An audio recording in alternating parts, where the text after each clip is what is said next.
नमस्कार दोस्तों, मैं हूं अमनदीप और स्वागत है आप सभी का ईएनजी ग्लाइड के आज के इस वीडियो में।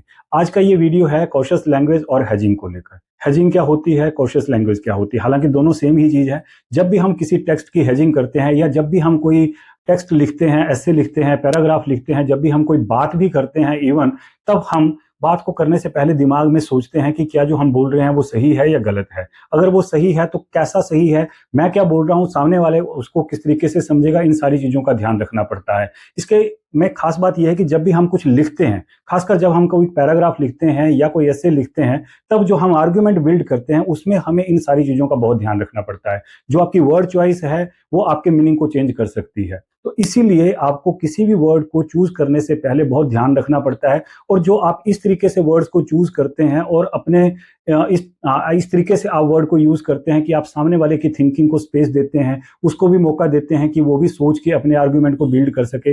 आप इस तरीके से कोशिश नहीं करते कि आपको अपनी बात मनवानी ही है, जैसा कि हम जनरली डिबेट में करते हैं, जिसमें हमें अपने पॉइंट को बहुत ही स्ट्रांगली बिल्ड करना पड़ता है। तो जब हम कोई ऐसे लिखते हैं या पैराग्राफ लिखते हैं जिसमें हम बहुत कॉशियस रहकर हम बात को लिखते हैं कि सामने वाले को उससे सहमत भी नहीं करना है, उसको स्पेस देना है सोचने के लिए, तो ऐसी लैंग्वेज का यूज हम कैसे कर सकते हैं? कौन कौन सी वर्ड चॉइसेस रहती हैं, क्या क्या हमें करना होता है ऐसी हैजिंग करने के लिए, और इस टॉपिक से रिलेटेड कौन कौन से क्वेश्चंस आपके फाइनल एग्जाम में पूछे जा सकते हैं, इन सारी बातों को समझने के लिए चलिए शुरू करते हैं हम आज की ग्लाइडिंग।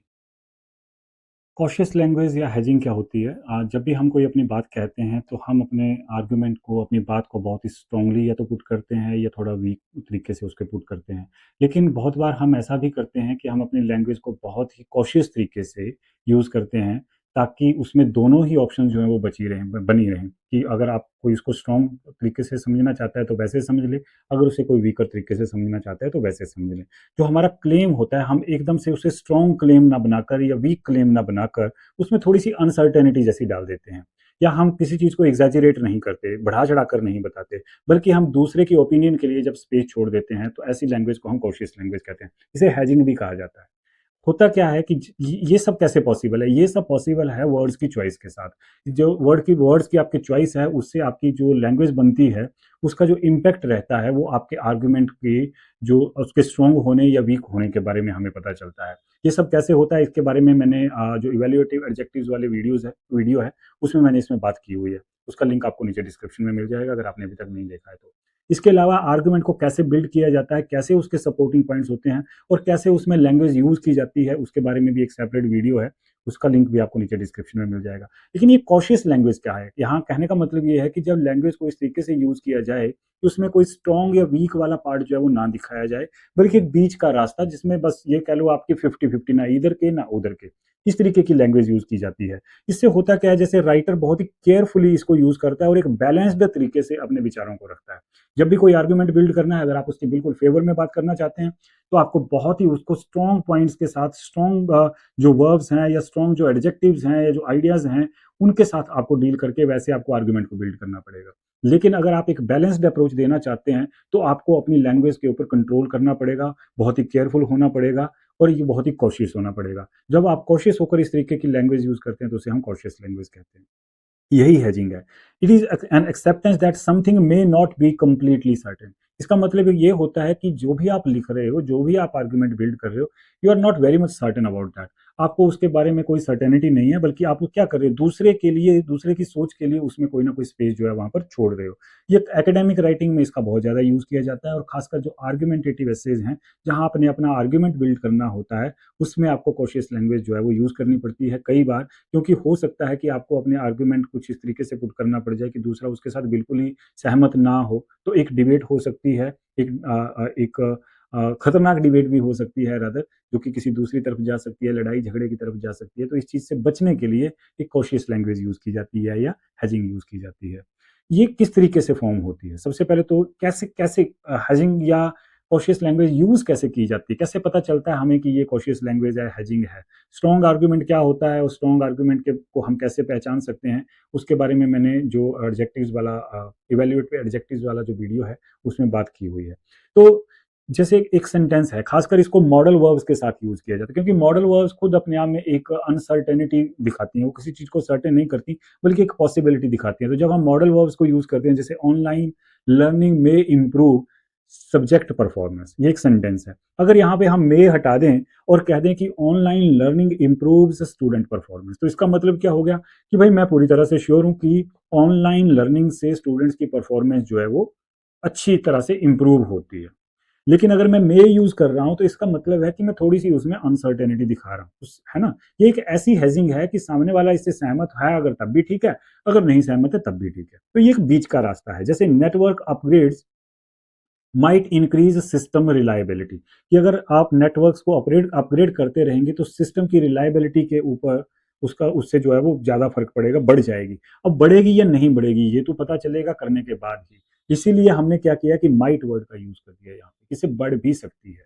अगर बढ़ती है तो ठीक है, नहीं बढ़ती, अगर इंक्रीज लिख देंगे कि network upgrades increase system reliability, तो इसका मतलब है कि you are very much sure, ये स्ट्रॉन्ग आर्गुमेंट हो जाएगा कि you are very much sure कि उससे सिस्टम की रिलायबिलिटी जो है वो बढ़ जाती है। इसी तरीके से strong passwords could prevent data breaches, अगर आप पासवर्ड अच्छा रखेंगे तो डेटा के ब्रीच होने का मतलब आपके डेटा के हैक होने का चांसेस जो है वो कम हो जाता है। अब कुड लगाने से कम हो सकता है, कम हो सकता है, कम है ना। अगर प्रिवेंट लिख देंगे तो इसका मतलब है कि पासवर्ड, स्ट्रॉन्ग पासवर्ड लगाने से आपका डेटा ब्रीचेज जो बुरी तरह से प्रिवेंट हो जाता है। नहीं, ऐसा तो होता नहीं है। तो इसलिए आर्गुमेंट को आपने स्ट्रांगली नहीं रखा, स्ट्रांगली बिल्ड नहीं किया, बल्कि आपने उसमें एक ऑप्शन छोड़ दिया, आपने हैजिंग कर दी, ऑप्शन छोड़ दी, खुला स्पेस दे दिया दूसरे को भी उसमें सोचने के लिए कि अगर वो सहमत है तब भी ठीक है, नहीं है तब भी ठीक है। Poor infrastructure can affect network speed, अब यहाँ पे कैन लगाने से फिर से एक पॉसिबिलिटी जो है वो बन जाती है। तो मॉडल वर्ब से ये जनरली जो कॉशियस लैंग्वेज है वो मॉडल या हैजिंग जो है वो मॉडल वर्ब से जनरली की जाती है,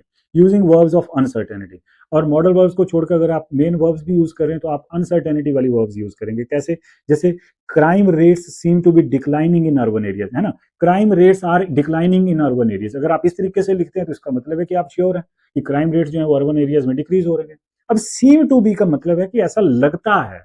अब मुझे तो लगता है, मेरा तो आर्गुमेंट है कि मुझे लगता है, लेकिन क्या आपको भी ऐसा लगता है, ये आपके ऊपर डिपेंड करता है। तो मैंने क्या किया, इसको हेजिंग कर दी। Systems appear to benefit from group study, sorry students appear to benefit from group study, कि स्टूडेंट जो है उन्हें ग्रुप स्टडी से बेनिफिट होता है। अभी अगर मैं ऐसा कह दूंगा, प्रॉपर सीधा लिख दूंगा कि students benefit get benefit from group studies, तब तो क्या हो गया, वो गेट से क्या हो गया, वो स्ट्रॉन्ग वर्ब बन गया। लेकिन यहाँ पे अपीयर से क्या हो रहा है कि वो कॉशियस लैंग्वेज है, एक ऐसा वर्ब है जो अनसर्टेनिटी को दिखा रहा है। गेट से क्या होता, स्ट्रॉन्ग वर्ब हो जाता, सर्टेनिटी बन जाती। लेकिन अपीयर एक अनसर्टेन वर्ब है। इसी तरीके से टेंड टू, इसी तरीके से सजेस्ट, इसी तरीके से इंडिकेट, ये सारे जितने वर्ब्स हैं, चाहे वो इंडिकेट करना है, सजेस्ट करना है, टेंड टू है, अपीयर है, ये सारे के सारे वर्ब जो हैं ये अनसर्टेनिटी को दिखाते हैं। तो हैजिंग के लिए या कॉशियस लैंग्वेज में हम ऐसे अनसर्टेनिटी वाले वर्ब जो हैं वो भी यूज करते हैं। तीसरा तरीका इसमें रहता है कि यूजिंग एडवर्ब, आप ऐसे एडवर्ब्स यूज करेंगे जिससे क्या होगा कि वो जो पॉइंट है वो थोड़ा सा वीक पड़ जाएगा, वो जो आर्ग्यूमेंट है वो थोड़ा सा वीक पड़ जाएगा। वीक तो नहीं कह सकते हम, लेकिन वो वीक इसलिए नहीं होता कि आपने गलती करी, नो, आपने वो कॉशियसली यूज करा है, जानबूझ के आपने वो हेजिंग करी है। The error was possibly caused by system failure, अगर आप यहाँ से पॉसिबल वर्ड हटा देंगे, the error was caused by system failure, it means you are very much sure कि एरर कहाँ से हुई थी, सिस्टम फेलियर की वजह से हुई थी। अगर आपने ये एडवर्ब यूज किया साथ में पॉसिबली, तो इसका मतलब है कि आपने इसको थोड़ा सा हेजिंग कर दी, इस तरीके से ब्रश कर दिया कि सामने वाला सोच सकता है कि शायद इसी से हुआ होगा। तो ऐसे कुछ जो एडवर्ब्स होते हैं जैसे पॉसिबली, प्रोबेबली, जनरली, है ना, इसी तरीके से ऑफन, इसी तरीके से रिलेटिवली, ये कुछ ऐसे एडवर्ब्स हैं जिन्हें आप यूज करके अपनी लैंग्वेज में थोड़ा सा आप कॉशियस हो सकते हैं या आप हेजिंग कर सकते हैं। एक और तरीका है कि आप लिमिटिंग फ्रेजेस यूज करेंगे। लिमिटिंग फ्रेजेस का मतलब है कि जैसे इस तरीके से, in some cases means not everywhere but in some cases, to some extent, कुछ हद तक, पूरी तरह से नहीं, कुछ हद तक। इसी तरीके से under certain condition, under certain का सर्कमस्टांसेस, कुछ परिस्थितियों में, कुछ हालातों में, हमेशा नहीं, है ना, इन मैनी सिचुएशंस और in some situations, in several situations. तो इन सबसे मीनिंग जो है वो चेंज हो जाता है। मीनिंग चेंज होने का मतलब है कि वो पूरी तरह से चेंज नहीं होता, लेकिन मीनिंग को लेकर जो स्टैंड है राइटर का या जिसका जो व्यू पॉइंट है, वो उसका जो व्यू पॉइंट है वो उसमें स्लाइड सा चेंज आ जाता है कि वो कितना उसको फॉर्मली या कितना स्ट्रांगली या कितना वीक तरीके से उसको दिखाना चाहता है। तो जो स्ट्रॉन्ग और कॉशियस स्टेटमेंट है, एक बार एक इसको समझने की कोशिश करते हैं किस तरीके से। एक न्यूट्रल स्टेटमेंट है आपके यहाँ कि digital networking connects the people across the world. कि जो डिजिटल नेटवर्किंग है, डिजिटल तरीके से जो नेटवर्क है मोबाइल के थ्रू, वो पूरी दुनिया के लोगों को कनेक्ट कर रहा है। ये एक न्यूट्रल स्टेटमेंट है, उसमें कोई स्ट्रॉन्ग आर्गुमेंट नहीं है, कोई वीक आर्गुमेंट नहीं है, एक नॉर्मल सी बात कही है। अगर हम इसी को स्ट्रॉन्ग स्टेटमेंट के रूप में यूज करना चाहें तो हमने क्या किया, digital networking clearly connect, clearly पूरी तरह से, है ना, पूरा विजिबल है कि भाई डिजिटल नेटवर्किंग जो है वो पूरी तरह से मिलियंस ऑफ पीपल। अब मिलियंस ऑफ लगाने से भी हमारा स्ट्रॉन्ग आर्गुमेंट हो गया, हजारों के लाखों की तादाद में across the world every day. अब ये जो आपने नए वर्ड्स यूज किए, इससे आपका आर्गुमेंट जो है वो बहुत ही स्ट्रॉन्ग हो गया, आपको बहुत क्लैरिटी है कि भाई इससे क्लियरली कनेक्ट हो रहा है। जो सोशल मीडिया नेटवर्किंग या डिजिटल नेटवर्किंग है वो पूरी दुनिया के लोगों को रोज एक दूसरे से कनेक्ट कर रहा है। अब आर्गुमेंट क्या हो गया, स्ट्रॉन्ग हो गया। इसी को थोड़ा अगर वीक करें, स्टेटमेंट वही रहेगी लेकिन उसको कॉशियस कैसे बनाएंगे, digital networking seems to connect. ऐसा लगता है कि डिजिटल नेटवर्किंग से जो लोग हैं, ये दुनिया है, ये एक दूसरे से ऐसा लग रहा है कि कनेक्ट करती हुई दिख रही है। इसका मतलब है दिख रही है, ये दिख है, कनेक्टेड है कि नहीं है इसके बारे में श्योरिटी नहीं है। तो हुआ क्या कि ये कॉशियस स्टेटमेंट होगी। मे बी अदर पर्सन में एग्री विद दिस और अदर पर्सन में नॉट एग्री विद दिस। लेकिन अगर आप इस तरीके की स्टेटमेंट देंगे, और दूसरा इसका मतलब है कि आप अपनी बात को दूसरे सुनने वाले को या पढ़ने वाले से आप अपनी बात को मनवाना चाहते हैं, आप बहुत ही स्ट्रांगली अपने पॉइंट को बिल्ड कर रहे हैं। इसी तरीके से एक और सेंटेंस देखते हैं, एक न्यूट्रल सेंटेंस है क्राइम से related. Crime is increasing in many cities. बड़े शहरों में क्राइम जो है ना बढ़ रहा है, नॉर्मल बात होगी।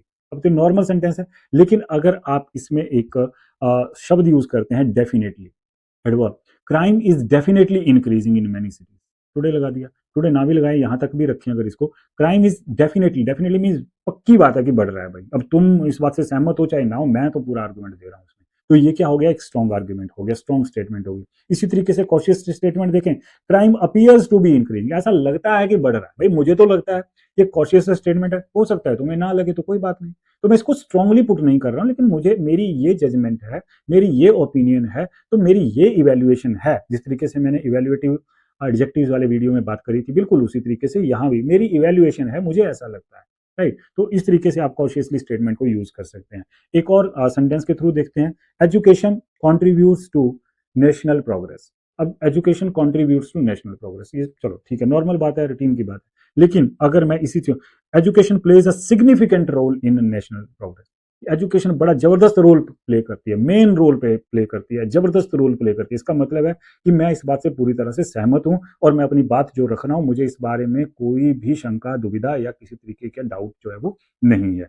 लेकिन अगर मैं इसी स्टेटमेंट को करूं कि education may contribute to national progress, कि हाँ कर सकती है भाई, I am not sure about this, मुझे शंका भी नहीं है, लेकिन मुझे लगता है कि कर सकती है। तो यहाँ पे हमने किया क्या, एक मॉडल वर्ब का यूज करके हमने इस लैंग्वेज को थोड़ा सा पोलाइट कर दिया, थोड़ा सा कोशिश हो गए हम, और हमने एक ऐसी हेजिंग करके अपनी स्टेटमेंट को या अपने आर्ग्यूमेंट को स्ट्रॉन्ग जो है वो नहीं रखा पूरी तरह से। अब देखिए, स्ट्रॉन्ग और कॉशियस स्टेटमेंट में अगर हम देखें तो जैसे सोशल मीडिया हार्म्स टीनेजर्स, ये एक स्ट्रॉन्ग आर्ग्यूमेंट है कि सोशल मीडिया भाई टीनेजर्स को हार्म करता है। अगर हम इसी का कॉशियस देखें तो सिंपल शब्दों का हेर फेर चेंज करेंगे यहाँ पे, सोशल मीडिया में नेगेटिवली इफेक्ट, यहाँ पे हार्म वर्ड हमने यूज नहीं किया, बल्कि हमने हैजिंग कर दी। हमने कॉशियसली क्या यूज किया, नेगेटिव इम्पैक्ट या नेगेटिव इफेक्ट, कि सोशल मीडिया में भी लगा दिया। तो इससे क्या हुआ कि हमारा स्टैंड जो है उसकी ऐसी हैजिंग हुई कि हमारी लैंग्वेज इतनी कॉशियस हो गई कि वो जो बात है वो पोलाइट हो गई।